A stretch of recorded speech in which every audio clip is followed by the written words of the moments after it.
At the time, somebody said, oh, these young people is because they don't have work. That's why they say God called them into ministry. But when they began to see the fruits, oh, pastor. And then from pastor, man of God. From man of failure to man of God.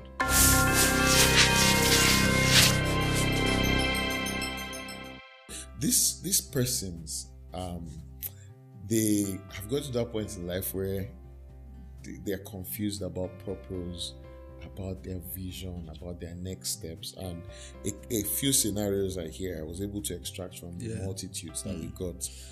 Somebody here is talking about the fact that he has a call on his life. He heard God call him. Yeah. He's a medical doctor. He earns very well in the UK. He has a family back here in Nigeria, and he takes care of them. So the black tax thing, he still pays their bills, and he's very comfortable because he earns well.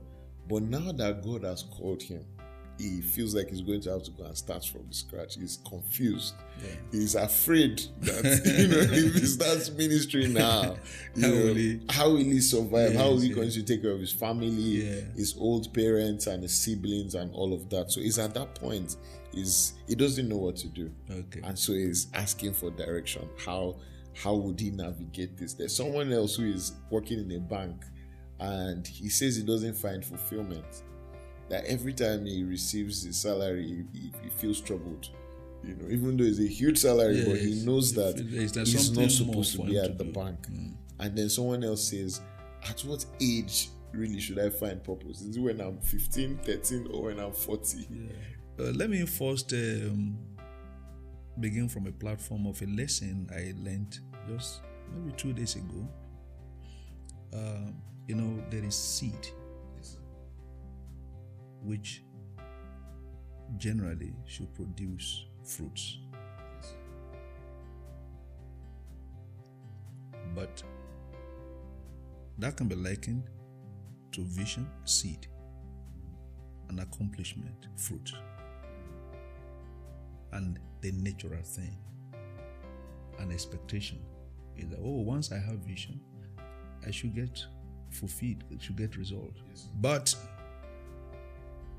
the seed must go to the soil and take root. The seed is meant to produce fruit, but on one condition: it must take root. Good seed, strong root, great fruits.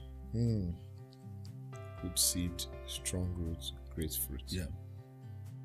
While you keep your expectation that you'll get the fruits, don't pass the process of patience for the root. And believe me, sir, if you genuinely want the fruits, that process can never be bypassed, whether in industry or ministry. The same story. Every man of great accomplishment will tell you the same story. So while you desire the fruits that others bear, you must learn the patience that they pass through. This is where the major problem is. You must take fruit downwards before you bear fruit upward. When God shows you your future,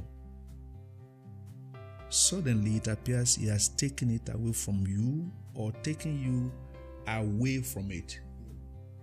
You now begin to see what appears to be contrary.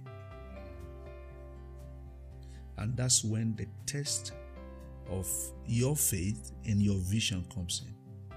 That even though I'm not yet seeing the result, something in me is burning that it is there. So you build up zeal, you build up drive, you build up patience, perseverance. You want to stop, but that thing won't let you stop.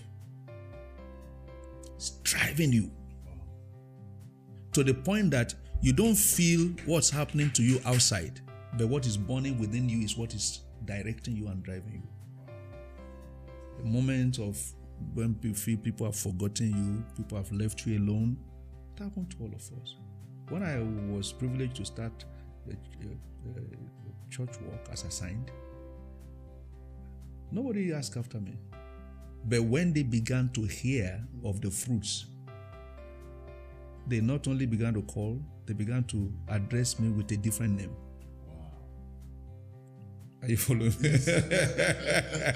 At the time, somebody said, oh, these young people is because they don't have work. That's why they say God called them into ministry. But when they began to see the fruits, oh, pastor. And then from pastor, man of God. From man of failure to man of God. My God. Are you following what I'm talking about? Sir. Yes, sir. Oh, George, we hear that you are going to start your own media house. Yes, sir. Well, let's hope you do it. And left you. No call, nothing. Yes, sir. But when they began to see the fruits, Yes, sir. they began to look for you. Now, the time of root is a hidden time because it's under the soil.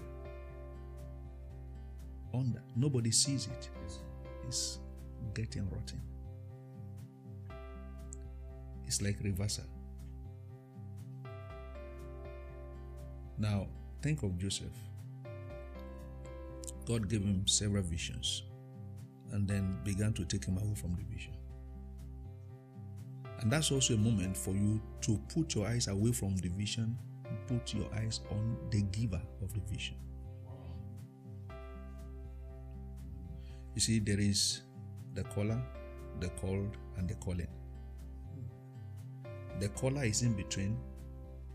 The called is in between the caller and the calling.